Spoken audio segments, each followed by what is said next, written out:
సంక్రాంతి ప్రజలకు సకల శుభాలు కలిగించాలని ముఖ్యమంత్రి చంద్రబాబు ఆకాంక్షించారు. చిత్తూరు జిల్లా నారవారిపల్లెలో సంక్రాంతి కుటుంబ సభ్యులతో కలిసి జరుపుకున్నారు. తీతీదే వేద పండితులు చంద్రబాబు కుటుంబ సభ్యులకు ఆశీర్వచనం అందించారు. ఉదయం గ్రామదేవత గంగమ్మకు కుటుంబ సభ్యులతో కలిసి సీఎం ప్రత్యేక పూజలు చేశారు. అనంతరం కులదేవత నాగాలమ్మను దర్శించుకున్నారు. ఇంటి పక్కన ఉన్న ఎన్టీఆర్ విగ్రహానికి పూలమాల వేశారు. సమీపంలో ఉన్న తల్లిదండ్రుల సమాధి వద్దకు వెళ్లి నివాళులర్పించారు. ఇవాళ రాత్రి నారావారిపల్లెలో చంద్రబాబు బస చేస్తారు.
దేశమంతా కూడా చల్లగా ఉండాలి.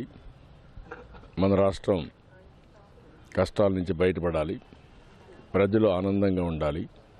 ఒక పక్క సంపద, ఒక పక్క ఆనందం, ఒక పక్క ఆరోగ్యంగా ఉండాలని వెంకటేశ్వర స్వామిని మనస్ఫూర్తిగా ప్రార్థిస్తున్నాను. కలియుగ దేవుడు వెంకటేశ్వర స్వామి. ప్రపంచంలోని హిందువులందరూ వెంకటేశ్వర స్వామిని దర్శనం చేసుకుంటే తప్పకుండా వైకుంఠ మోక్షం కలుగుతుందని ప్రతి ఒక్కరూ నమ్మకమే కాదు వాస్తవం.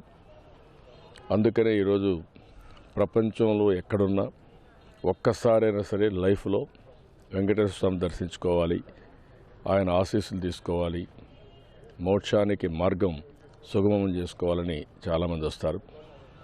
అలాంటి వెంకటేశ్వర స్వామి ఆశీస్సులు ఈరోజు ఇవ్వడం నా అదృష్టంగా నేను భావిస్తున్నా. వెంకటేశ్వర స్వామి ఆశీస్సులతో ఆనందం, ఆరోగ్యం, ప్రతి ఒక్కరికి ఆర్థికంగా కూడా పైకొచ్చే విధంగా కార్యక్రమాలు చేపడుతున్నాం.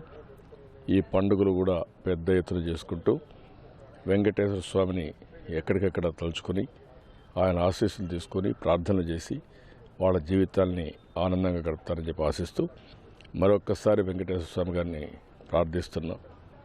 రాష్ట్రాన్ని సుభిక్షంగా చూడమని, ఒక ఆదర్శవంతమైన పాలన నా ద్వారా నాకు ఆశీస్సు ఇచ్చి నడిపించే అవకాశాన్ని నాకు కల్పించమని, అదే మరిగా ప్రజల్లో కూడా ఈ దైవభక్తి పెరిగే విధంగా, అంతేకాకుండా ఒక మంచి సత్ప్రవర్తన కలిగే విధంగా ఆశీర్వదించమని వెంకటేశ్వర స్వామిని కోరుకుంటూ ధన్యవాదాలు, నమస్కారాలు.